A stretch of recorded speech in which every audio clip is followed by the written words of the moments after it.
Hello everyone, welcome back to our YouTube channel once again. आज chemistry का paper pattern हम discuss करने वाले हैं। तो टोटल मार्क्स 70 है। 70 मार्क्स का आपको क्वेश्चन पूछा जाएगा केमिस्ट्री के पेपर में। कंपलसरीली आपको 70 मार्क्स का अटेम्प्ट करना है, ठीक है। उसके लिए आपको 3 आवर्स का टाइम दिया जाएगा, 3 घंटे का टाइम आपको मिलेगा। अब आपको यहाँ पर जनरल इंस्ट्रक्शंस में क्या बताया है कि the question paper is divided into 4 sections, मतलब 4 सेक्शन में, 4 भागों में क्या है, हमारा क्वेश्चन पेपर डिवाइडेड है। फर्स्ट सेक्शन जो है वो हमारा एमसीक्यू है, और आगे देखते हैं क्या है, यहाँ पर मैं आपको समझा देती हूँ। सेक्शन ए में हमें क्या बताया है कि हमको सेक्शन ए, रुक जाइए, ये भी मैं पता नहीं कौन सी कलाकारी करती रहती हूँ बीच बीच में। सेक्शन ए जो है आपको उसमें क्वेश्चन नंबर 1 जो है select and right the correct answer दिया है। मतलब आपको एमसीक्यू, मल्टीपल चॉइस क्वेश्चन आपको पूछा जाएगा। तो इसमें आपको 10 मार्क्स के लिए पूछा जाएगा, 10 मार्क्स का आपको पूछा जाएगा। इसका मतलब क्या हुआ, आपको 10 क्वेश्चन दिए हैं 10 मार्क्स के लिए, तो each question carries 1 marks, each question carries 1 marks. अब आपको इसमें भी एक पैटर्न दिया है कि 10 क्वेश्चन आपको पूछा जाएगा, 1 to 10 क्वेश्चन आपको क्या करेंगे, पूछे जाएंगे एग्ज़ाम में। उसमें से दो क्वेश्चन कैसा रहेगा, न्यूमेरिकल रहेगा। 2 क्वेश्चन कैसे रहेंगे, न्यूमेरिकल रहेंगे, और बचे 8 क्वेश्चन कैसे रहेंगे, थ्योरी बेस्ड रहेंगे, ठीक है। अब आपको एमसीक्यू के बारे में मैं आप बता दूं कि जैसे आपको कोई क्वेश्चन दिया है, फॉर एग्जांपल यहाँ पर देखिए, यहाँ पर आपको कोई भी क्वेश्चन दिया है, उसके नीचे ऐसे ABCD करके क्या रहते हैं, ऑप्शन रहते हैं।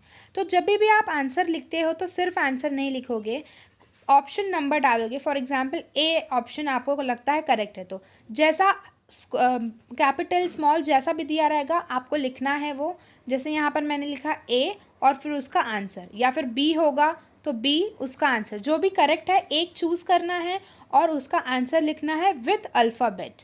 और एक और इम्पॉर्टेंट बात दी है कि only first attempt will be considered. सिर्फ एक बार जो फर्स्ट टाइम आप आंसर लिखोगे उसको ही आप कंसीडर किया जाएगा, उस पर ही मार्क्स दिया जाएगा अगर राइट रहेगा तो।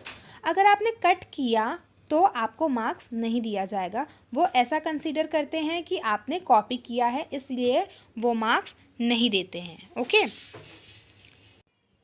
आइए देखते हैं सेकंड क्वेश्चन क्या बोलता है। क्वेश्चन नंबर 2 जो है उसमें आपको आंसर द फॉलोइंग पूछा जाएगा। 8 क्वेश्चन दिए रहेंगे, 8 मार्क्स के लिए रहेगा, मतलब एक क्वेश्चन 1 मार्क्स के लिए रहेगा। 8 क्वेश्चंस के लिए आपको 8 मार्क्स दिए जाएंगे, मतलब एक क्वेश्चन के लिए आपको 1 मार्क्स दिया जाएगा। इसमें भी आपको एक न्यूमेरिकल पूछा जाएगा और बाकी बचे 7 जो हैं वो थ्योरी बेस्ड क्वेश्चंस होंगे। अब आइए देखते हैं सेक्शन बी में हमको क्या बताया है। सेक्शन बी में हमें बोला है कि अटेम्प्ट एनी 8। सेक्शन बी में अटेम्प्ट एनी 8 मतलब आपको क्वेश्चन नंबर 3 में से क्वेश्चन नंबर 14 जो है वो सेक्शन बी के अंडर आता है, जिसमें शॉर्ट आंसर्स पूछे जाएंगे। SA मतलब होता है शॉर्ट आंसर्स। 2 न्यूमेरिकल पूछा जाएगा। आपको कोई 8 क्वेश्चन अटेम्प्ट करने हैं, कोई भी 8 क्वेश्चन नंबर 3 में से क्वेश्चन नंबर 14 तक कोई भी 8 क्वेश्चन अटेम्प्ट करने हैं, जो 16 मार्क्स के हैं टोटल। मतलब एक क्वेश्चन के लिए 2 मार्क्स, एक क्वेश्चन के लिए 2 मार्क्स, जिसमें से आपको 2 न्यूमेरिकल्स कंपलसरीली आने वाले हैं, ठीक है। तो आपको अभी पता चल रहा होगा कि न्यूमेरिकल्स में ज़्यादा मार्क्स मिल रहा है या फिर थ्योरी में। तो थ्योरी में ज़्यादा मार्क्स है, अगर आप थ्योरी पढ़ के जाओगे तो ज़्यादा स्कोर कर सकोगे, लेकिन न्यूमेरिकल को भूलना नहीं है। Okay, now come on section C.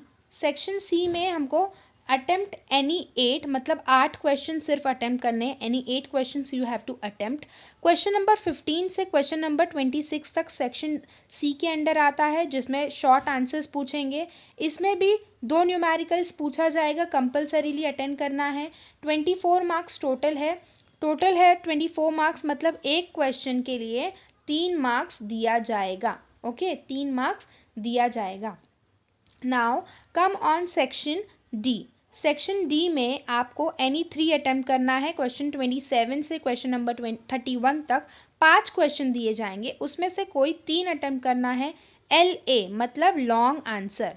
LA मतलब क्या होता है, लॉन्ग आंसर। 1 न्यूमेरिकल इन सब क्वेश्चन ऑफ 2 मार्क्स, मतलब एक क्वेश्चन पूछा जाएगा उसके अंदर 2 सब क्वेश्चन रहेगा, मतलब 2 मार्क्स के लिए न्यूमेरिकल, एक ही क्वेश्चन के अंदर 2 मार्क्स का न्यूमेरिकल और 2 मार्क्स का थ्योरी बेस्ड क्वेश्चन होगा।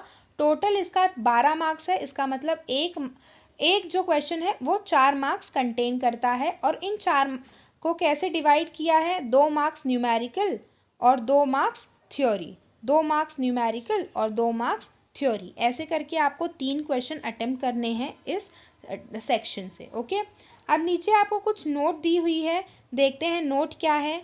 Numerical should B of maximum 12 to 15 marks, numerical should be included in each section, मतलब 12 से 15 मार्क्स का, 12 से 15 मार्क्स का न्यूमेरिकल आपको पूरे एग्ज़ाम में पूछा जाएगा। मैक्सिमम 15 मार्क्स तक का न्यूमेरिकल पूछा जाएगा। तो जिन बच्चों का अभी प्रिपरेशन अच्छे से नहीं स्टार्ट हुआ या उन्होंने नहीं स्टार्ट किया है पढ़ाई, आप पहले थ्योरी पर फोकस कीजिए, उसके बाद न्यूमेरिकल पर जाइए, क्योंकि सिर्फ और सिर्फ 15 मार्क्स के लिए आपको न्यूमेरिकल पूछा जाने वाला है, बाकी बचे मार्क्स आपको थ्योरी से मिलेंगे। Numerical should be included in each section, हर एक सेक्शन में न्यूमेरिकल इंक्लूड करना ज़रूरी है। जैसे हमने देखा कि MCQ में शॉर्ट आंसर्स, लॉन्ग आंसर, हर एक इसमें न्यूमेरिकल्स ऐड कर रहे हैं, ठीक है, इंक्लूड किया जा रहा है। तो न्यूमेरिकल्स आने वाले हैं। अगर आपको फुल स्कोर करना है, बहुत अच्छा स्कोर करना है, तो आपको सब कुछ पढ़ना ही पड़ेगा। लेकिन जिसने स्टार्ट किया है उसके लिए मैं कहना चाहूँगी कि थ्योरी आप पहले पढ़िए, उसके बाद न्यूमेरिकल पर जाइए। Okay, so till then stay safe, stay healthy, thank you for watching. अगर आपने अभी तक सब्सक्राइब नहीं किया है तो प्लीज़ कर दीजिए, शेयर, लाइक, कमेंट भी कर दीजिए। Thank you.